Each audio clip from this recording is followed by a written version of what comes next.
ESG Matters recently released our 2025 Matters collection, analyzing the ESG reports of 84 companies listed on the Hang Seng Index, HSI, across 4 key sectors, including the commerce and industry, properties, utilities, and finance. In addition to providing real-time access to ESG/sustainability reports published as of August 31st, 2025, the collection also includes overall and industry-specific ESG analysis, all available for free download. We have also selected the following key insights to provide an overview of the ESG reporting landscape of these major Hong Kong companies. First, regarding overall net zero emissions commitments. 77.4% of companies have made a commitment, down from 82.9% last year. Among the 4 sectors, all companies in the public utilities sector have made a net zero emissions commitment. 90% of companies in the financial and real estate sectors have made a net zero emissions commitment. The most companies plan to achieve net zero emissions by 2050, followed by 2060. Regarding overall reporting framework usage, the HKIX Appendix C, 2 reporting standards have achieved 100% adoption across almost all sectors.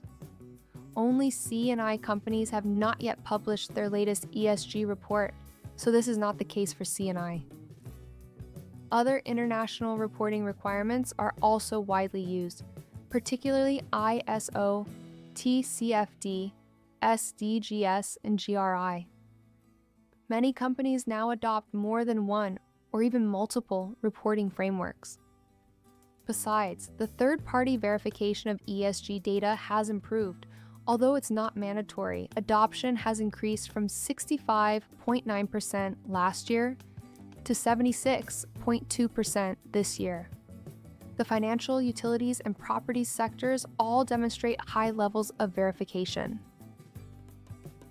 Next, let's look at the disclosure of greenhouse gas emissions. All industries have high levels of disclosure for Scope 1 and Scope 2 emissions, but disclosure of Scope 3 emissions is lower, particularly in the commercial and industrial sector. Scope 1 emissions account for the largest proportion of total greenhouse gas emissions, 61%, followed by Scope 3, 23.1%, and Scope 2, 16%. Among the 4 industries, the public utilities sector has the highest average greenhouse gas emissions, followed by the commercial and industrial sector, the real estate sector, and finally the financial sector. Looking at Scope 3 as a whole, disclosure across all sectors still has room for improvement, reflecting that Hong Kong companies are not yet ready to collect carbon emissions data across their entire supply chain. Of the 15 Scope 3 categories, the 5 with the lowest disclosure rates are all downstream activities. Clearly, the complexity of Scope 3 remains a significant challenge for leading companies in Hong Kong. The Hong Kong Stock Exchange has been committed to strengthening climate-related disclosures by issuers in accordance with IFRS S2, the global benchmark for sustainability disclosures.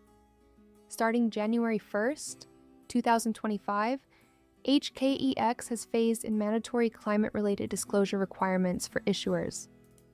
IFRS S2 emphasizes that companies should consider how climate change will impact their short, medium, and long-term financial statements and requires detailed disclosure of direct and indirect climate-related physical and transition risks.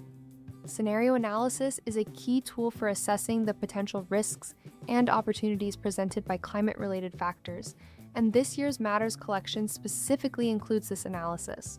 Overall, 78.8% of companies have conducted scenario analyses to limit global temperature rise to a certain degree relative to pre-industrial levels, with the most common modeling approaches including 1.5 degrees Celsius and 2 degrees Celsius scenarios. Other scenario analysis methods accounted for 43% of all scenario analyses, making them the largest group. Many companies that conduct scenario analysis employ more than one type to enhance risk management. For a more in-depth analysis of each industry, be sure to download the free Matters collection report from our website.